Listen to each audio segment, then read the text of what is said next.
for being with us this morning to hear from us. And as a technical advisor said, and acting on behalf of the chairperson, who is not present with us because he is bereaved. I think the sister to the mother passed away just 2 days ago. So he's held up with family matters. That's why he's not with us. We are here, as the technical advisor said, to give you a review of our past engagements and then a preview of what we are up to and the current situations looming within our country. I begin by saying a good morning to everybody. And on behalf of the Coalition of Progressive Gambians, I sincerely thank you for taking the time to attend this important press conference. Your presence is really appreciated and highly appreciated and valued as we gather to share updates on our work, reflect on our journey, and address urgent national issues and matters. Let me begin by reminding you that the Coalition of Progressive Gambians, after 3 decades, I think from 1995 to date,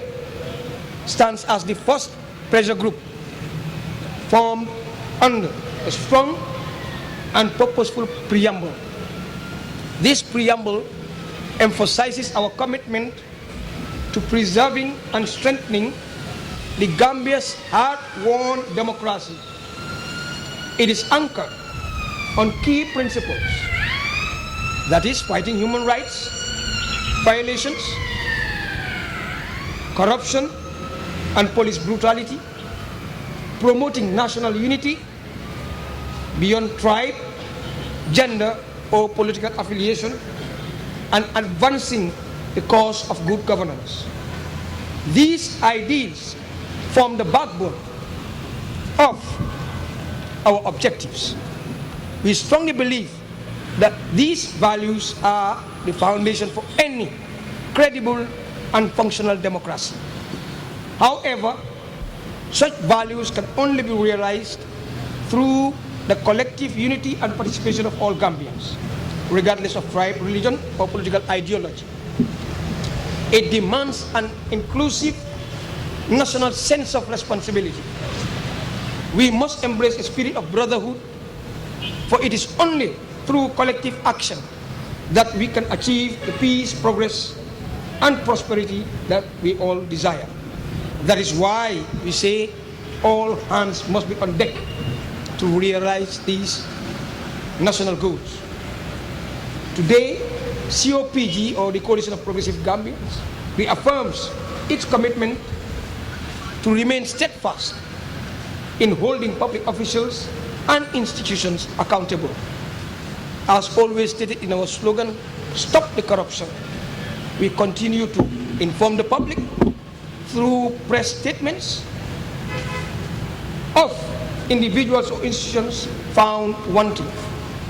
Our engagement tools include press conferences, as we're having now, and this one being the first this year, peaceful protests, public litigation, nationwide tours to raise awareness on the trampled 2020 draft constitution, and regular civic education sessions through our media platform. And that is, we have a platform that we discuss this 2020 draft constitution. You are welcome to join the platform if you're willing. For instance, the peaceful protest we had in November, or we planned in November 11, 2022, was a significant move, although it was eventually postponed through the mediation of the Supreme Islamic Council and Peace Network. With a signed MOU, or Memorandum of Understanding, between COPG and the government. Unfortunately, no tangible progress followed that agreement. Our engagements with government have always been motivated by urgent national issues expressed through our 9-point demands. These 9-point demands, I know some of you must have heard, and One of them is the rising cost of living, the full implementation of the Janneh Commission and TRRC recommendations, justice for the victims of the AKI, acute kidney injuries, transparency in the Gambian National Petroleum Corporation saga, accountability for the 669 million special security account, publication and follow-up on audit reports, investigations into the Fisheries Department saga, transparency on the Banjul Rehabilitation Project, adoption of the 2020 draft constitution. Despite these critical demands, and despite our patience and willingness to engage through peaceful means, the relevant authorities failed to act. This inaction gave rise to public suspicion, with some accusing COPG of bribery, inducement, or incompetence. But those accusations ignore our consistent call for dialogue as the most peaceful and effective route to achieving national progress. We held constructive meetings with the Ministers of Justice and Trade to discuss categorized short, medium, and long-term solutions. Yet, the ministries failed to respond to our proposals. This compelled us to intensify pressure through public protests, including our peaceful demonstration or protest on June 17, 2024, and again on November 7, 2024, in support of the 2020 draft constitution. Additionally, we filed a lawsuit against the government's decision to grant amnesty to certain individuals named in the Janneh Commission's findings. We've also taken up human rights issues. The COPG was instrumental in mediating with the Supreme Islamic Council to secure the release of detainees held under unlawful conditions. Most notably, one of them is now someone very vocal, Mudu Sabali, whose prolonged detention was a clear violation of his rights. These actions were well received by the public. Ladies and gentlemen, members of the press, despite our consistent efforts to foster dialogue, we remain disappointed by the government's lack of willingness to act on our proposals. We have reached out to the National Assembly's Committee on Human Rights and Constitutional Matters to discuss the 2020 draft constitution and the 2024 amended draft. To date, we have received no response. Currently, COPG is working on a new initiative with GSM companies and security services to establish a toll-free emergency numbers, allowing the public to report security concerns quickly and efficiently. In today's climate, national safety and public confidence in our institutions are paramount. We want to be clear. COPG is an objective partner in development. We are not a political entity. We are citizens advocating for good governance and accountability. Had the government taken our concerns seriously, many of the current challenges could have been avoided. We held 2 peaceful protests on these issues, though public turnout was low, largely due to lack of awareness or appreciation for the seriousness of our concerns. Yet, we remain supportive for other civic movements. Recently, our chairperson was illegally detained for 72 hours simply for participating in the gala protest that was organized just a week ago. This shows just how intolerant authorities have become and just how fed up Gambians are with the status quo. Let this be a warning. public frustration is rising. People are ready to stand up against corruption, abuse, and the decline of public institutions. We urge Gambians to prioritize national interests over personal, tribal, or political gain. The pursuit of selfish agendas today may cost us dearly in the future. For the Gambia to truly progress, our laws must be rooted in democracy, transparency, and accountability. We appreciate and salute Gala for their stance on transparency around the Janneh Commission's recommendations on the alleged looted assets. Let our recent history be a lesson to all. The price of inaction is high. We urge all Gambians to unite in the fight against corruption and human rights violations, and to support the full adoption of the 2020 draft constitution. This is our part to a just, peaceful, and progressive Gambia that we all cherish. Thank you for listening. Everyone, we welcome you, the press.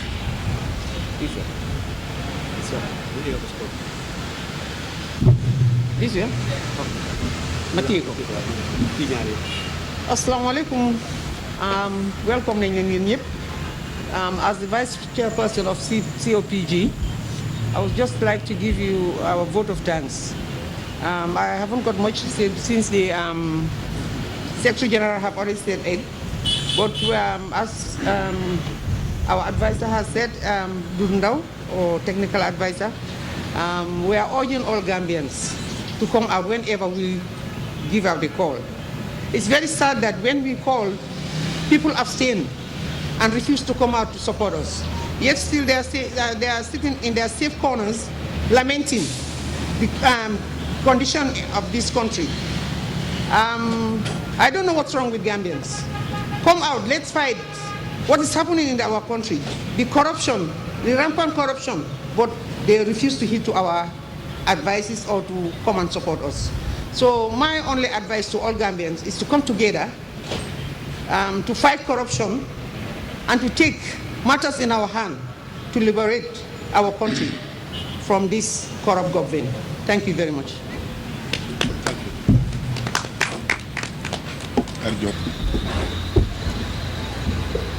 Assalamu alaikum. Badingol be mini alonko ibente jambi. Surtout media household mini alonko inata mabe ke dabula press conference or mi alonko the coalition of progressive Gambia ya kumandi. Follow dron kal tendu kal jayi. Alboda media house to by the two form and the abarbutu o mini bente jandron kalbe tendu kalbe jayi ali ala wato mimbula kana mabe bankola ko lon bayri wala be ben COPG ba kumandiro ke kan Gambia ko kola fo o kamara don o banku den kilingol ke dabula o bankola ko to altul fana bo le kono pour que kibaro ftandi mo la mini alonko ibiga wato suro kana dabula kudo mi alonko banko be la kola kal tendu kal jayi wala comme diamla ya fo nyame dro min kada na able security nga kumandiro ke banko journal solla ani banko dungo la pour yene dabula be den de fango min na kola mimbo Gambiati COPG kabili lota ibe kata kol min ke kan ani fana banko al halo bila rinya men pour nim banko dungo be akaja bayri mbeka folenta albe den de fango min dung albe le nyanto soto kal dabula wala koto o kamala ndola wajibolon as a presso group mbe kol min ke kan animbe simfal min ta kan banko la koto ka banku dum kalam tandala wo ke ken o nyam wolen ka press conference ol kumandi journal solena ye kibaro janjandi banku dum salon nyin ka fobe lo tan kam min ta kan banko la koto kabili lo ka ko bila o kamala dron komin ya fo nyam dron nyin ka fo ye simfa jamata kabili lota min ya lonko abebe sujiri bin na banko la kola bayri ngam min fo wala molbe wuli kam minne be diam kam minna nin ko corruption o COPG ko to fight against corruption and injustice and to hold our public officials accountable wolon kan na fulo pasaro wala tilimbale mi ya lonko molka la nyoka ani mol min ya lonko nga palasol karfela baydi bebe ka sino palasol don ka palasol karfa min pour que konti bo palasol min yalo ko ngi karfela ike tamani nyaadile wala nyin ka fo fa lo nga kujamal tamandi nyin sandantangol kono nga protocol ke komi ya diamla ya fo nyame don pour que ko summarize don nga balamba yake banko kan jang ko la min yalo ko ngaaje ko sula dal long banko dum la sulo long num banko dum la nyanto la fana pour que fundikal la fi bali atandi wala abol kono banko mara kitabo on fundi dal jang nga balamba yakalan ko malla fi president barona la masakunda di kasata draft min fundindin tolye kabiri ya banko dum talande min mudi draft 2020 fundi de jang na kumandiro ke damben ko lan ko banko te yiri wala no natana malluwa kendol sodo mbe nga nyinne konjan sanyi monen flanko jamme yala nidi yala ta kan 1997 falling ko de ngosin fa kinol je president barona la masakunda minke kela nidi ya dunde di gasata draft 2020 kono ye ta samana ngame di draft 2020 yan tolta lan mimul draft 2020 ye gasata draft samana mi yala ko yela nidi yala dundige alna nga fundi nga balangala nga ne lef bala tan yala gambe din dandan na kafta COPG kan ka fundi bar bi gambe dingol wo gambe din kinole ba fo kan ko mara nyami me banko kan mara nyaaju mala wolandi 1997 mi yalo kan say wolbe marakan sanji konon to be dunka kono han say falin ko la gambe markan 1997 ne abala fa warda bag ngaaji janne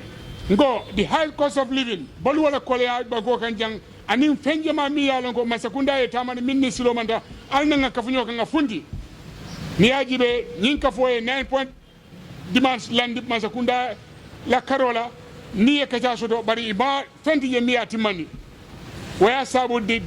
na november professor mi yalo ko nga plan no subri sami ka je dabula je nga sembe ni pour kaja dundi masakunda de kaja ma fewulu kese mo jabato gambe dingole batinna masakunda mi yalo ko tolake tombon yela mo en kaminfo banko dungol bo kelno nyaay walandi ko minga kumandiro ken ka alna be nga fundi nyola komi nga minje nyillo kuntambila gambian kol dum ika kukoto le ke kukutoti o nyanda haglot lodo baga ngam siso wulindi kula kukutolu a tara e manke kukutolu be niajire COPG e kumandiro ke ko alna nga fundi di 9 point man nga millandi wolon abol kono di jani commission recommendation mi yalo ko ngalandi masakunda nyatunu la kasama moje bi professor min kada lokum fula tambila woko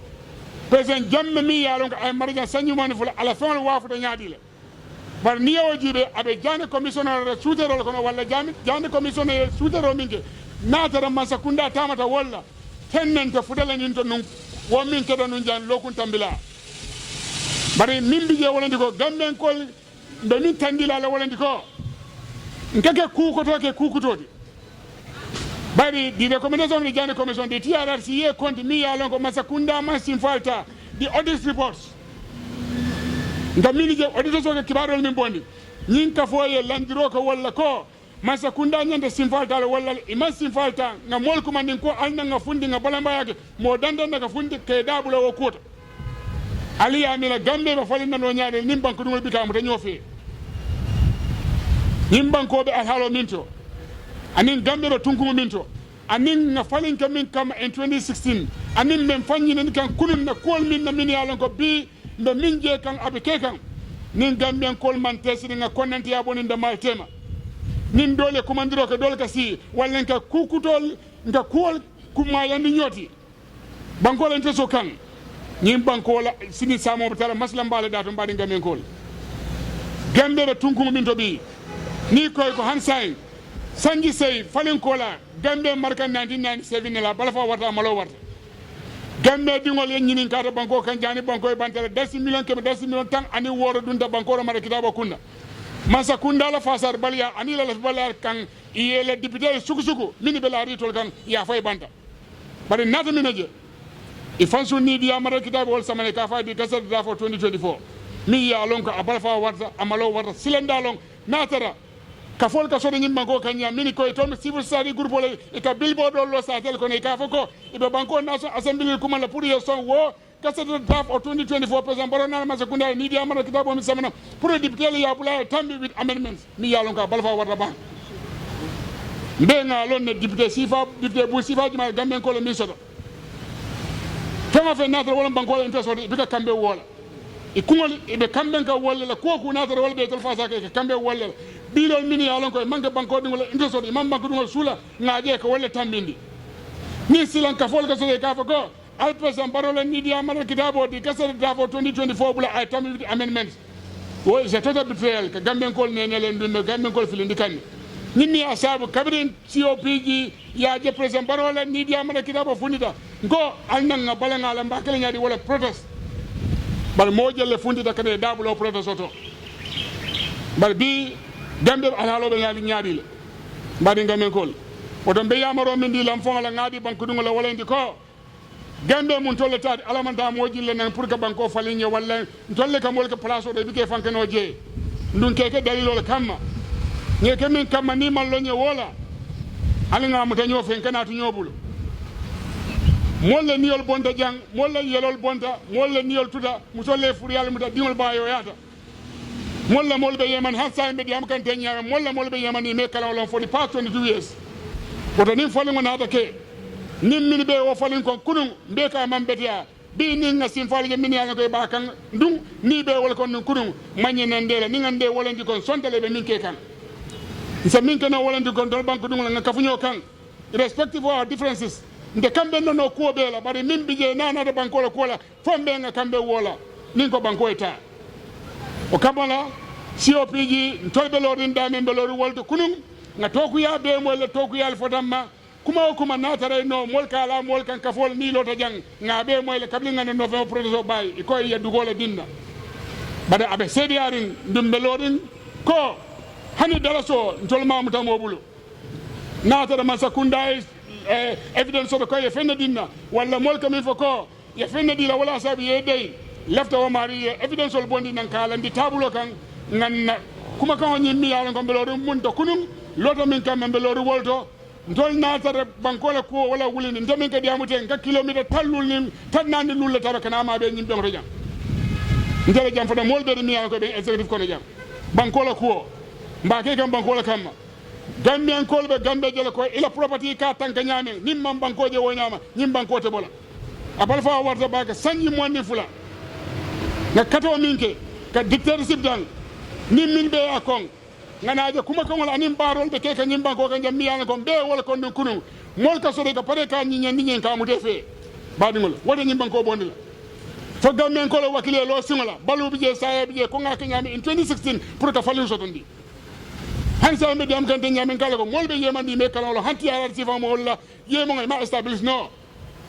woto banko mi yo beta nim borka sol nga kunani bala kunun pour ka dictatorship dan woto nenen mal nyanda sonna nga son ko nim min be kunun kon nga je wal ka murundi kunun kan nga pare ka son ife na niyola la kunun ka je ko ka dictatorship dan woto Gamben ko nyanda pare le ka sacrifice again to end dictatorship wada kana kun fundi ni banko kan jang COPG be lorin Lota min kama kunu want to hold our public officers accountable and in to fight against injustice. Ndelori walkan nundamurda koma ndumbe gambe nyol kumanda ko nyimba ko mun bele tati. Alinga mu tanyo fen kana to nyobulu. Kata on social media me nyone ne me nyoke fla will never solve our problem. Anata mon lambe min kono. Mo be credit ko mo be ka sambo sta social media kuma ko yafo bare ina anyante kala banko la interested. Nimman gambe tambindi Gambian ko lebe Gambia bon labe min kono dolle Gambia bon di dictatorship kono in 2016 otombe min kono tolle nya bala mobi ka fo mobi ka ke moy mo kana mi ba ke kam mole Gambia min kono bi bele nya bala mbika ji be screen do na dan ka moy radio to bebe min kono yalone fo ngam fo le wuli ni kam in 2016 be fa nyini ka ite banko ni mi yalla ko banko so por la do tela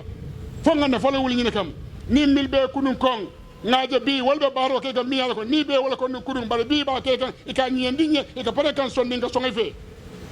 Gambe be tungun ko mbalto man ni ko kan ko kulungo be jibo ko na batala woto nyentam be kan to kulungo bela lal pour be nga tete ndato banko be ahalo min to bele nyaabala woto wulaje kereji ala barak I wish to congratulate my fellow members, still the executive of Coalition for Progressive Gambians. It is indeed a paramount gesture, a noble gesture, that Coalition for Progressive Gambians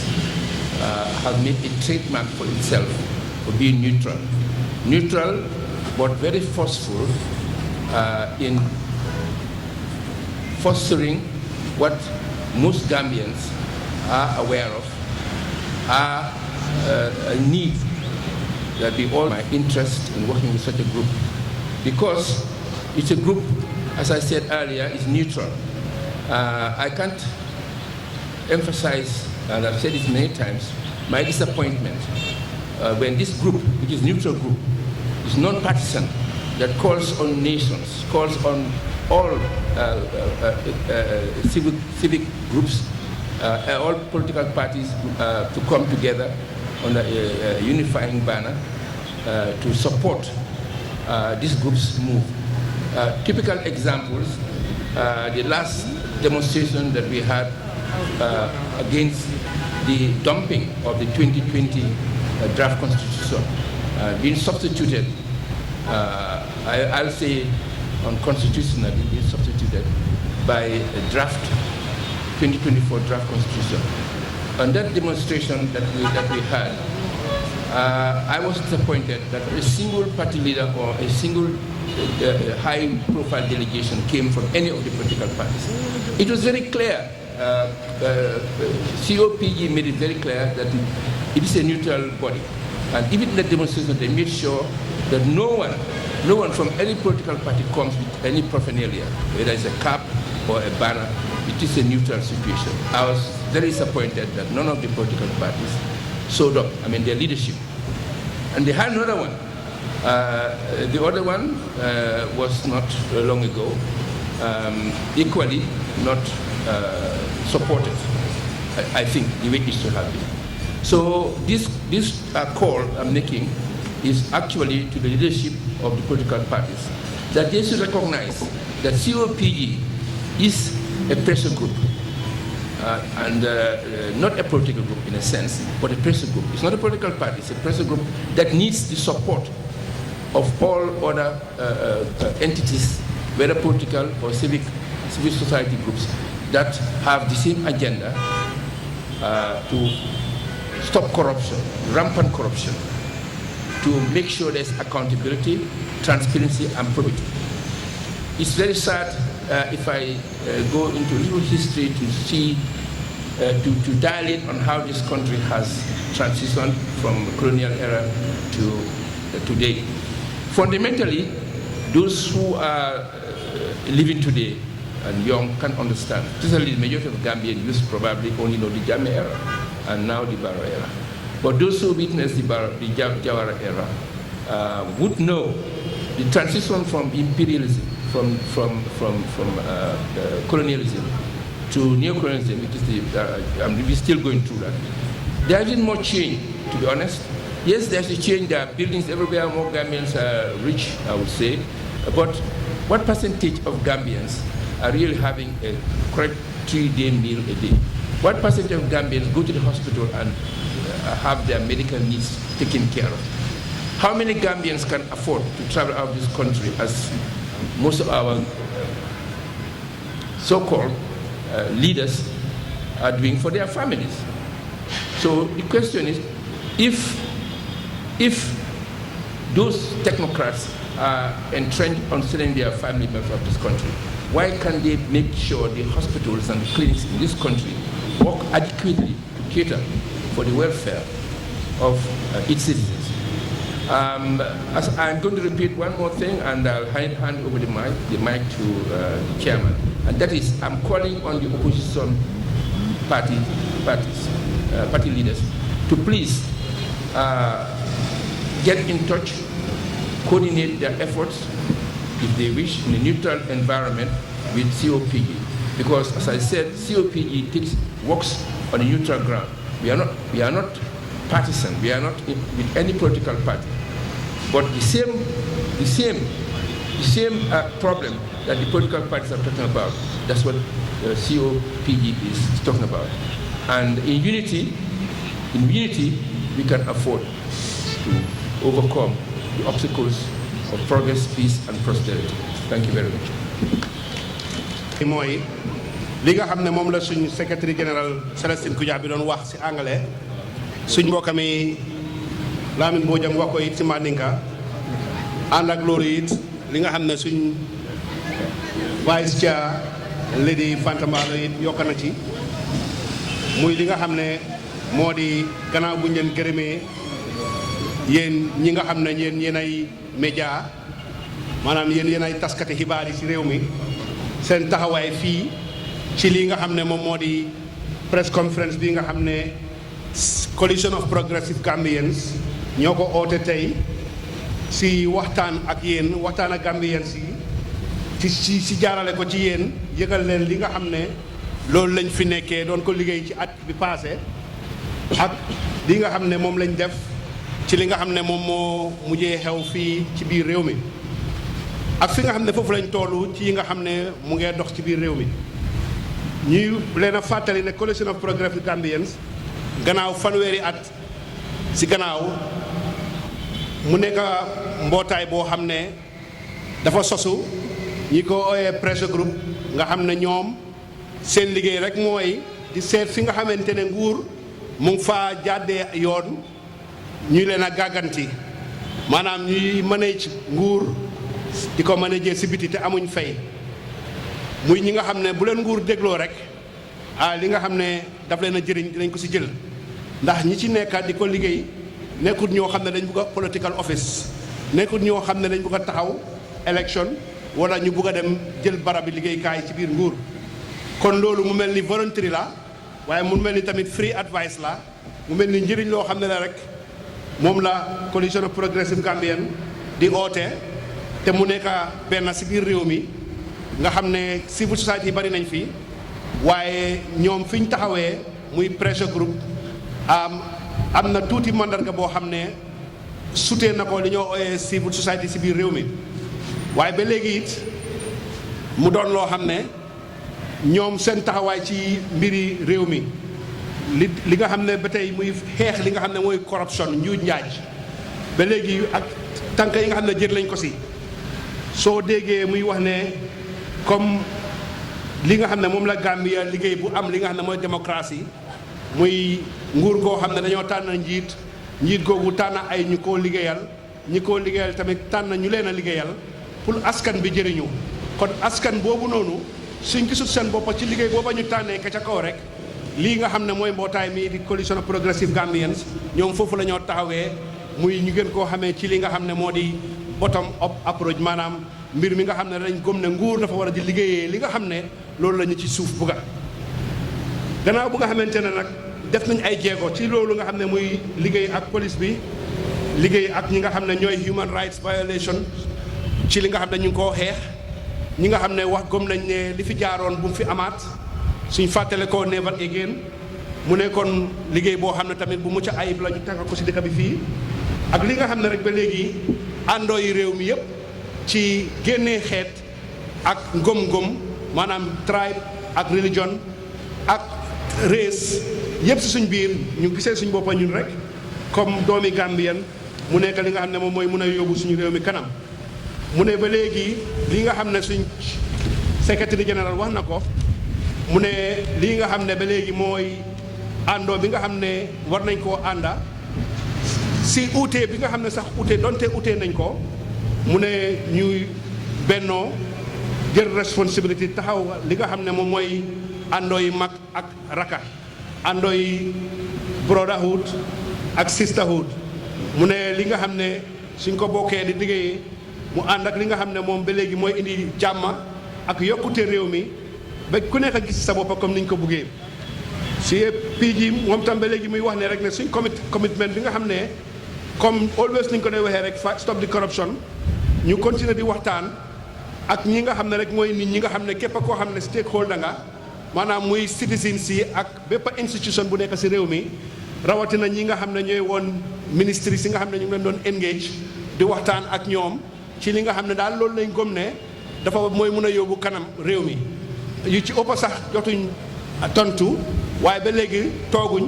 ñu continuer li nga xam ne ba léegi ñu ngi liggéey ba bi si mujjee ñu ngi yóbbu court am di attorney general ak di National Assembly ci li nga xam ne am jaar na fa ci amnesty bi nga xam ne jox am na ñu ko jox ca li nga xam ne méngoowut ak luwaay réew mi ñu mu nekk ci court bi fi mu nekk nii ba léegi ñuy wax ci affaire yi draft constitution bi nga xam nañ ci trop 2020 bi ñuy wax ne constitution of the people la yàgg nañ cee wax balaa 2024 bi di ñëw sax ñu wax ci loolu nga xam ne mooy draft constitution bi 2020 ak li nga xam ne jàngat nañ ko ci ak yi nga xam ne mu ci gën a fés lu demee ni tey su président waroon a jeexal liggéeyam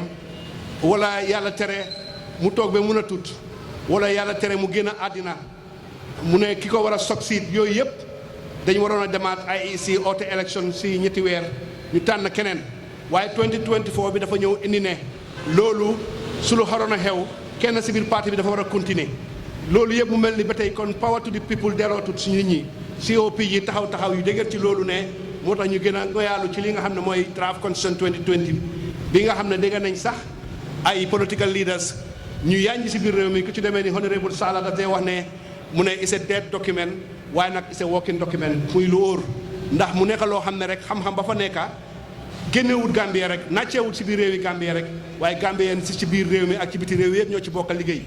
ak yeneen a yeneen yoo xam ne tey mun nañ ko cee wax ni ñoo jëlee liggéey ministres yi National Assembly war leen a confirm yooyu noonu yëpp nga xam ne su leen jëlee daaxa bi du yombee noonu loolu yëpp bokk na ci mandarga yu baax yi nga xam ne nekk na ci ba COP ji la nga amu ci ne su structure bi dëgëree rek ba nga xam ne tànneef bi dina jaar yoon rek kon liggéey bi dina jaar yoon te su boobaa nit ñi nañ si gis seen boppa waaye ba léegi lii nga xam ne protest bi nga xam ne defoon nañ ko tamit ba léegi si loolu muy November 11 2022 ñu defaat si ay protest yi nga xam ne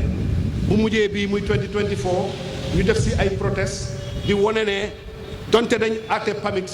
dañ jël pamit si police bi waxtaan ak ñoom waaye waxtaan boobu ak jël pamit boobu it def ko rek si toppal li nga xam ne mooy luwaay réew mi ci ne rek dafa am nit ñoo xam ne fii ba tey dañ am seen dox yi ñoo def si bés bu nekka te saa yi ñoo def procession rek war nañoo dem ak police bi waxtaan see ñoom ñu ñëw gar nañu ñun suñu boppa sax ndax nekkul ne xëy na sax li ñoo def ñëpp la neex ndax saa yu nit jógee pour def dara rek xëy na soo amee lu ëppalu la bugg a sax di nga am xëy na lu tuuti loo xam ne du ànd ak yow te protection boobu dañ ko soxla si police bi moo tax saa yi di xew rek dañ dee jokkoo ak police bi waaye nag lii nga xam ne day mu ngay wax dem ci réew mi ni ñuy wax Public Order Act bi ba léegi nekk na loo xam ne lu ñu war a saytuwaat la lu ñu war a bàyyi xel la ndax àndoo liggéey ak police bi pour national development la waaye du opération warut a nekk loo xam ne dañ leen a tënka ci loo xam ne loi réew mi Constitution of the Gambia 1997 dafa joxe freedom of assembly ak freedom of expression ci section 26 of the 1997 constitution te loolu moo ëpp doole bépp loi si biir réew mi kon ba tey àndoo ak police yi pour liggéey la pour nit ñi am seen yoon dem suñ fàttale ko rek te mu ngi xewaat si ñaari week si kanam suñ ne ëllëg la Tabaski lu ko dooree Westfield fii ba airport Junction benn moto du fi dee mun a jaar gannaaw tàkkusaan di dañ dee wax ne président bi mooy jël a xar ñun coalition progressive Gambian dañ dee wax ne ñu ngi koo waxal ne Mr Président ñun ñëpp sa njaboot lañ te suñ jaama mooy sa jaama te sa jaama yëpp mooy suñ jaama lan moo gënoon a neex tey nga ne Tabaski mu ngee ñëw par exemple pour ñu gën a dëgëral rek li nga xam ne mooy jàmmi askan bi balaa ñoo use Public Order Act bi rek si génn pour protest waaye mun nañ koy use tam si ne blocage bi nga xam ne mu ngee xew diggante Westfield ba Airport Junction ndaw yi góor ñooy jigéen ñi ñiy boot seen doom di dox diggante Westfield ba Tabokoto lu mu nekkal lu métti ndig abu ko buñ tëj ci naxar jaaykati xar yooyu noonu soo leen encouragé yooyu ñu fay tax ñu war a fay nga invite leen Makati Square ñu indi xar yi gën a mag si dëkk bi indi nag yi gën a rafet si dëkk bi nga tànnee foofu ak ñi ngaa tànnal am nga ay truck am nga ay tractors am nga bépp waruwaay boo xam ne mun naa yóbbu foo bëgg mu dem nit ñi am seen jaama ndax daf dee métti ñaari fan balaa julli bi ak ñetti fan balaa julli bi soo yii yëpp bokk na si li nga xam ne coalition of progressive Gambians dañ ko dee xool ndax mu nekk loo xam ne yu ndaw la waaye yu am njëriñ yu rëy la kon bokk na si li nga xam ne ba léegi ki nga xam ne mooy woon secrétaire si waxam bi rek cost of living bi price si ni mu seeree dégg na ñuy wax saaku maalo téeméer ak junne ak juróom-ñaari téeméer waaye ku ne xam na ne dëkk bi saaku maalo under $2,000 mënuloo koo am foog nga spend $2,200 ba $2,300 te loolu yëpp xam nañ ne ñàkk a xam li nekk ci dëkk bi nag la ndax tam wax dëgg expectuñ président bi tam mu xam li yëpp si biir dëkk bi waaye ñi nga xam ne ñoom ñoo ko advice dañu war a xam li realities of the ground ñu gën a connected to the people si ground bi ñi ko wax li nga xam ne moo nekk ci ground bi su ko defee Gambien bu nekk gis sa bopp ci li nga xam ne mooy yóbbu réew mi kanam wax na si Jaane commissions ak li nga xam ne mooy TRRC recommendations yi yii yëpp buñ fàtte ne constitution of the Gambia moo ko mandargaal mooy njiiti réew pour saa su nekk rek saa yu amee njàqare ci loo xam ne national interest la rek mu oote mbootaay kuréel googu ñuy wax commission of inquiry constitution moo ko may ñu ne section 200 waaye loolu bu amee ñooñu ay expert la ñoo nekk ci seen i liggéey ñu boroomi xam-xam la ñoo nekk ci seen i liggéey lu ñu indi teg nguur daf ko war a jëriñoo waaye waru koo jël tamit defee ko politique ndax jëriñu askan bi la xaalisi askan bi la si koppar fooyi askan bi lañ génnee fay ñooña kon loolu nekk na tam li nga xam ne ba léegi reports yooyu noonu ak recommendations yooyu war nañ koo liggéeyee pour réew mi dem kanam justice bi ñi nga xam ne ak kidney injustice injuries yi xam nañ ne mu ngi woon ci yooni loi ñu ngi cee dox te parents yi nga xam ne ñoom lañ affectoon tamit ñu ngi doon dem ak nguur gi te ñu ngi si am ay jéego yu ñu ci jël kon ba léegi rek dinañ gërëm nguur gi ci jéego yooyu ñu ci jël waaye ba léegi liñ bëggoon a gis ba léegi gisaguñ ko ndax kenn mënu koo fay kon ba léegi war nañoo gën a jokk ak ñooñu nga xam ne ñoo di victimes yooyu am transparency si National Petroleum Corporation saaga bi boobu it gis nañ li ci xew secrétaire général wax na ci ne li nga xam ne moom moo ci xew ñu indi transparency leeralal Gambians yi ndax saa yu jëlee dërëm rek si keesi nguur gi rek dem si ay poos yi ñoo xam ne waru faa dem rek toujours war nañoo toog leeralal askan bi ndax ñun ñooy tànn ka ca kaw comme ni ma leen ko waxee sànq rek ka ca kaw tànn ñi koo liggéeyal tànn ñi ñoo liggéeyal kon ba léegi ca kaw moom moo responsible muy ki nga xam ne mooy njiiti réew mi accountability 669 million bi wax na ci nga xam ne ñu bari xamuñ ba léegi loolu lu fu mu féetoo ak li nga xam ne xew na si comme tey ñu ñoo waxee ci affaire yi alaj lu dem assets yi nga xam ne secrétaire wax na ci loolu rek 69 million bi it ak 35 million ba xewoon yii nii yëpp dafa nekk loo xam ne rek Gambie fi mu toll nii dërëm bu ci nekk rek daf ñu amal njëriñ kon lu génn ci koppar fooy askan bi rek war naa dem foo xam ne ñëpp laa leer mu dem fi nga xam ne dafaa jëriñ ñëpp mu ne li nga xam ne tam ak audit report si fi génnoon ñun na saxaloon National Audit Office lool waaye jamono yi ñu toll nii kontaan nañ tam si ne rek ne président taxaw na mu ne mu ngi yaakaar ñoom seen report kon mu ngi mel ni delloowaat na leen lam jëloon ca ñoom ndax ñoom it constitution moo leen mandargaal ci lépp loo xam ne rek section 159 of the 1997 constitution wane na ne lépp loo xam ne xaalisi nguur la fépp foo xam ne koppari nguur dafa dugga rek xaalisi askan bi la ñii di National Audit Office war nañoo mën a dem pour saytu fi mu jaar ak nam jaaree kon loolu nguur lu waay réewi Gambie moo leen ko may kon nasaxuñ benn yoon kon ñu leen a jaajëfal ñoom it ci loola di yaakaar di séntu seen report ak liggéey bi nga xam ne ñu leen ko dénka ñoom ak National Assembly ci li fi mujjee xew ñu seet nu ñoo génn see ak nu ñoo ñëwee investigation si fisheries saaga bi boobu it wax na ko li nga xam ne mooy xewoon fishery te laka-laka bi amoon fi mu ci toolu yëpp li nga xam ne mooy yàqu-yàqu bi nga xam ne ba tey alali askan bi la loolu yëpp bëggoon nañ ci update transparency si Banjul project bi ku nekk gisoon na fi li fi xewoon bi ñoo liggéey tali Banjul yi kiñ ko jox nañ ko joxee ak ni mu demee yëpp mu nekkoon loo xam ne lu lëndëmoon la si bëti askan bi lii yëpp coalition of progressive Gambians boole woon nañ ko seen 9 point demands yi including 2020 draft constitution bi nga xam ne wax naa ko kon mbokk yi li nga xam ne ba léegi rek secrétaire général wax na ci di ko wax mu ne lii nga xam ne moom mooy coalition of progressive Gambians moom ba léegi rek li nga xam ne moom moo di short medium and long term development plans yi nga xam ne Gambie am na ko gannaaw bi nga xamante ne suñu national development plan number 1 bi dana woon na gannaaw yu bari achieve wuñ ko si ba ñu taxawalaat beneen kon beneen bi ñu taxawal ñu ngi yaakaar ne liggéey bu am mucc ay war na cee am te loolu tamit duñ ci génnee suñ mbokk yi nga xam ne ba léegi ñoom ñooy technocrates yi nga xam ne ñoo nekk ci nguur gi ndax politicien lañ ñoom dañoo taxaw wax li nga xam ne dañ koo waxal askan bi suñ ko bëggee ñu tànn leen waaye su leen askan bi tànnee it ñoom ba léegi technocrates yooyu dañ leen war a di advice sincerely jàppale leen sincerely te xam ne rek ne success of the politician ba léegi mu ngi depend on the effectiveness and the efficiency of the technocrat kon loolu am na solo lool pour technocrates yi bàyyi ko xel national development plan bi nga xam ne ñu ngi ko door pour mu war a dem taxaw beneen liggéey bi passé loolu liggéey bu soxla technocratie la te nañ sincère Gambiens si ñoom tam te bañ a xalaat rek seen weccit ñoo jot ci seen poos yi waaye ñu liggéey kenn ku nekk fi ñu la teg nga liggéeyal Gambien te xam ne da nga waat soo waatut sax da nga sartoo ak sa moromi Gambien si ne da nga war a liggéey te liggéey boobu noonu dañ ko war a ormal dañ ko war a soxla lépp loo xam ne tey soxla nañ ko si good governance muy demee ni si political side bi si economic side bi ak si social side bi yëpp loolu dañ si war a taxaw réew mi dem kanam ndax ku nekk a gis na ne tey fu ñu toll nii over 128 billion nga xam ne tey ñu ngi ko amee ci bor boobu noonu suñ ko divide on by every Gambian 2.5 million Gambian kenn ku nekk rek di nga war a fay almost 2 million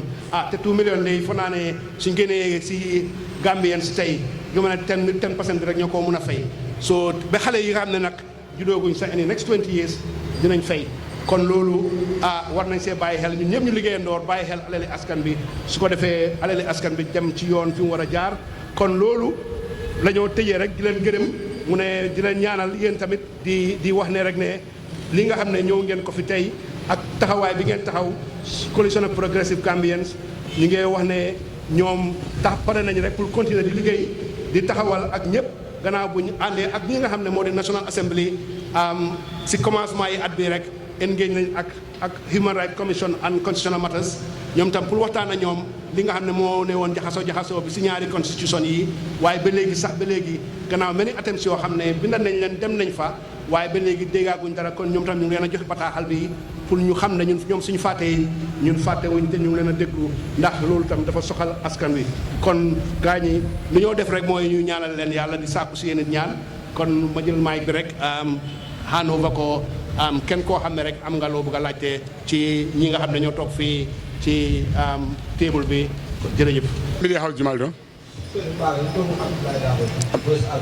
Ok, baraka baka Abdou lo ñini karo kumata bakere min bije dron Abdou fo Gambien kol folo fo nga pare nga to nya fo ñoy Gambien kol e falinke le wato minna nga lahido le ta ñoy abo lahido le kono ko mar kitabu kutol be de dal ñi banko e bayde mbe nga ñinde kumbon ko be maraka minna min mo 1970 be sondal ko ya jambe ya falin ala nidiya ka miesi nya tallul si aya falin min kama manke banko dun la interest odi akungo pura sa marno nyamen anasa menno kan nyamen be sonde walale kabinen coalition bina in 2016 na bantabal ton na satel ton na tundol kan ya min foni walandi ko ni naade be maral kitabu kudol sambal nan ndu nyinne mu wosi dati nu gamben kolbe min wosi kan kombe markam minna luwal labi je mi yalla ko ayen kada wala hidol ngolata nyoe woji ko fananga falinke wala kama in 2016 falin ko la gamben ko naada nyinin ka banko kan jang ani banko e bantala allafta ale mar nyaadi le dal si million keme dal si million tan ani woro dunda kunna banko dungol la fi bunda fo commissioner min lota wala bunda min lota ko nyinin ka ro ko banko dungol la it's an act of parliament based on dalal nu sulo bije pour banko mara kitabo bayri kangol lebe timmandi kan la hidol mi yalla ko ngata nyoy dun kabri no falinke la wala mara kitabo la kodi nim banko dum nyinin ka banko kan jang ani banko e bantala Allah ta ale mara nyaadi nganna kon lafta ngamara nyami CRC min bula do ko wala fo wala fana safe ya samba bunda to mi yalo ngon ka fay cabinet bari be wosi dal moy le jeni ak fa banko fa la banta bato cabinet yele wosi dal di wo mara kitabo la kola ye bunda min chodi wolenti ko CRC chodro min ke president baro wala sanjilul folo mi ya lonko ya kondije cabinet folo wo wosi dal di ko imagine o kon laje wala saba manke banku dungole terenti kabira tala banko la banta bato president baro na fasar balu i kafta nyokan kaje ko ye draft 2020 ya fay banda nin kafo na de kumandiroke na kilo ke wosi dal di ko alin kan murin na memo di draft 2020 wala banku dungol kan ni ya jibe di intent clauses wala bundal min ya lon ko bandin ko ka fo adiyate wo akuyate ita falina no le ni dia kan mi ka fo di intent clauses CRC min dundi di draft 2020 kono wala satin na gamben ko ta murna kunun kan atam hakilo fana branda kunun na asanjina ni kunun na ay lanno landi masa kundala tamandiri nyato anin kamin fo accountability and transparency ka sabatini wala be draft 2020 kono ni na raji be bunda kilin fole ni ko nim ibina ma banko di wala place wala tombondiri nya iko comme IGP nabe tombon example mbodi as example anyanda toben na banko la député bungol wala banko dum county bankuro be be ta sino ye mo den to mon kabonda tundo de pour yaken dalli nyalin tuloti wodla iko ni IGP be to mona anyanta toben na wala to a public service commission ba president baro ba flambe karto mona wala example mela mi boyan to mona ka IGP service commission so wala ala to mondiro pour ay lo atala ban député mon yalla watilinda bare o député bu ngol bankuro county anin bankuro fa be wala jigidati bari nadi minje the cassette draft for 2024 way yadi way mi foje woko president baroni service commission lebe IGP tombona aida wala ya député mu da boni je ni bina marra banko dingol la sodo fe sodo bundala isela sodo fe kanko as minister ni bina yela sodo fe kanko la mine bete bulu ya kanko la molbe ya kamda ban ni be jile be sela suwo ko ne la do ko bandi ko la ya fe ngafen sunya do ya fudu do ina ta tenyi nin kala tinu boto ba na tara man sakunda mi yana ga to yar be ko nga min ko kunun lafda lan kede mo la sabati iko ni be marra banko dingo la place wala yela sodo fe kanko la bar ni be jile fe ngafen sunya do ya fudu do ina tambi bundala mo kana nyinin ka tinu boto ninni ya sab ana nyol ngo jamme sembo be mu da fambu 1997 nin the cassette draft of 2024 president baro ndeka fala ko president baro na la masakunda ni dia mara kitabo iko president se baro no kokula na jita tanatala tinu bodo wo masakunda kilingole bi yankuba turebe mal tule a siso kongo tiarasi ako immunity ya sansan ate dan kula tiarasi man sembe so kan ni ngabi ko luwale bi mi asansan wo masakunda nin kum na folo ya wuta kumoro ya kidi ni biya mal tu ni o masakunda ko person se bar no kokulale na jita tanatala wo na nyongol be cassette draft for 2024 kono ni ka fol ka so de ka foko ala bula e tambi with amendments so ke kenya me dibbe mo de because senani molla yalla be bakuno jamfa kan because mbenga londe the divided national assembly ngami sodo currently ngami sodo amendments so ke kenya me mbenga lon ko right now person barona la fasar balle temba jama to le aso dibbe mo ni ko ala bula tambe with amendments mbenga je jan min keta anti corruption bill bi loi lon to yana banko kam beson dala bare wuli nyin tawla ta kindiro ken because natal tabiro lon fewa fe nyanda tabiro dian le yobe bonni je so mbe silaka wala ndum be borka wala pour wo sifa kana ke di cassette draft for 2024 ni molka commando ke di bele ko ala bula tambi amendment so na ka di be mudo wo di be mo mbenga lon de Gambian ko be mine ko be ko bi wo banta bala lankan so ni ka fol ka so fay ka jare ka billboard lo sa tel ko ka foko ibe national assembly kuma la ala bula tambi amendments bar amendments so ka kenya because amendment on benga ko bunda dol bi jedi be mo ni be falindro ko la simple majority asulata wala nyimmo wala kola so nte nyone ne la no ndunte nyo filin la no Gambia ba folo ko yenya kasi ko la bar ko mi malo mimbe ker wotije imbe mo filin di kande ka foko mbe Gambia national assembly kuma la ala bula tambi amendments bar amendments so ka kenya be de mo mina ne bi ko fundi ini na mo le ko mo le ini ni amole bang ande manke aka kenya dire mbenga lon president barona fasar bali wala be la fi minna wala ndiko president barona ndi dia mara kila boy tambi na ta de be mo de ya bula tambi amendments mbota minna kunu mbe bulal wal kono so nyinna sabu COP jinko we want the draft of 2020 to be back with all the amendments wala all the entrance clauses mini ya lonko ila la fi balia o ila fta rete fali nan wala ni dia kan fa murun tolni tabe mi ya lonko tol ko lefta ke ya murun ni kan turu referendum wo ni dia bi ka wal falino so wala sabun tolbe lo restion lonko nin aya tarete the draft of 2020 ta murun lan nan ya toto dia on tolla haji toto bar min bi jawlante ko ya ni dia min bondi je yol dundi je ni be marra banku dum la place le so fen kan kula ni be jila ya sunya ina ta tanetela nko na jejani example the case of Yakumba Jete ni ajibe the draft of 2020 where nominated members of parliament where da bondi jel fere pesa mbaro ya murna je koten ala na moli ya murna bare manda wala ko pesa mo sembo so na to tombo as nominated member as sembo so kem iriko na la case jana between ate ani Yakumba Jete siar simbe borka wala yalon kana songa moli ya murna kunun kan ni milbe kunun kon ni nam dalor wa sabun tol we still stand by ko. We want the draft for 2020 to be back with all the entrance clauses. Yatoto the Alabama can promote. In my statement,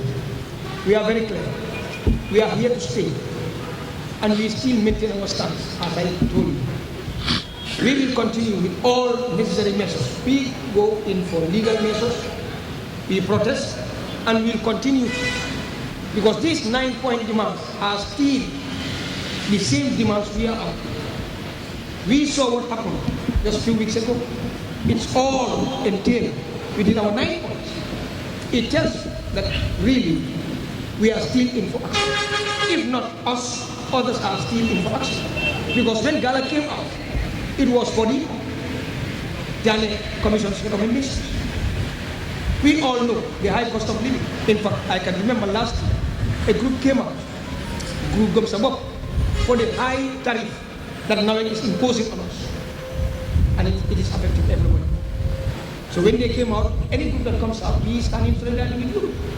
But we are not ruling out protests again. We are not ruling it out. We will come again. So that's why we are giving stand one that definitely people are fed up, Gambians are fed up. Tempers are rising. In fact, we will not stop at even protest. We can even lobby, go out, campaign, educate the people on the type of representatives they need to vote for and elect during election. Because these are the same representatives that put all these taxes on us. They don't care about you and me and how we live. They don't care about our health care. All they care about is their allowances, their sitting allowances. And whenever they sit, most of the laws they pass, or the provisions they pass, are just for them, not for the Gambians. So Gambians will come up, and we are not ruling another protest. We are not ruling lawsuits. We've told you that we have a case at the court concerning this amnesty given to some of those named in the Janneh Commission. So we are not stopping at that. We are out for anything. So don't rule out even coming out for another protest. Yes, in terms of the lawsuit that we put in before the courts, we are waiting for it to be heard. We've gone for a couple of sittings and some rectifications has to be done by our legal representatives, and we are on that. However, the court, it has passed the stage of being accepted and they are dealing with it. So I can't really go into detail of what the judge said and where we are so far. But the top line is that COPG has taken a step to take the government to court, which is the Attorney General, who is a representative of the government, and the National Assembly for basically taking advantage of their positions in terms of going against the national law, which is the Constitution. Thank you. Gambia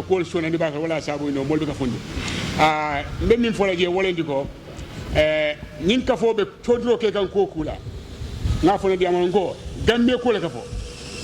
ka fo mi funda fo Gambian ko le Westfield Balanjang ibe min fo kan ibe Gambia ko le fo kan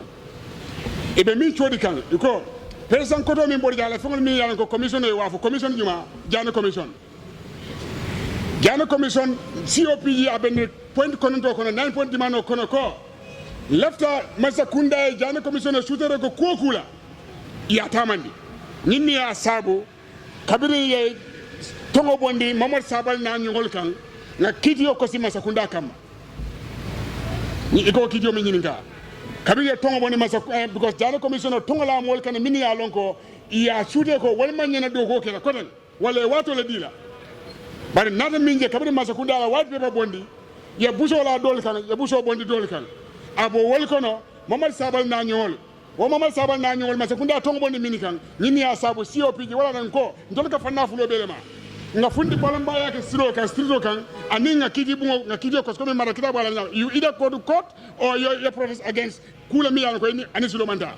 nga kiji ko sama sakunda kama wala kabili tongo bondi Janneh commission sudere mi yana ko Mamad Sabal na nyongol manye na do ko kala foni wati ka ani joko banyol bi wala be barola masakunda ko be palasol be wulin joko ba ani Mamad Sabal wala nyongol do ko lan tol ko Janneh commission sudere ko kula masakunda nyande tamala wala sabu kabili tongo bondi Mamad Sabal na nyol kan ntolinga kidjo ko sama sakunda kama yo kanela nyini kare kami foko fonka ko sonan len tol nsamin keno as a coalition of progress gam wala ndiko ninga kuje miyan kan silo manta nga bankunu kumandi ka foy ko nyillun kare nga safaro ke gra police le pamito dina alna fundi bala amanken kunkan wajibodi pour que da gambe dingol kumandi la ko dal kono ka fo alna ka funka do executive ntol ka walungo buñala nga horma nga funti bare mbikata mono ka ele sokon sa min kenon ka wala diko ida to organize press conference nga audio bondi nga ta media ka tani ko nga safaro ka kala police ya pamito dinal nyi ko kamala mbe funti la ndum ka funti ko men kamma ni ajibe nga two protocol minke the high cost of living bi banko baluwo be nyaadi le makoka fo falinta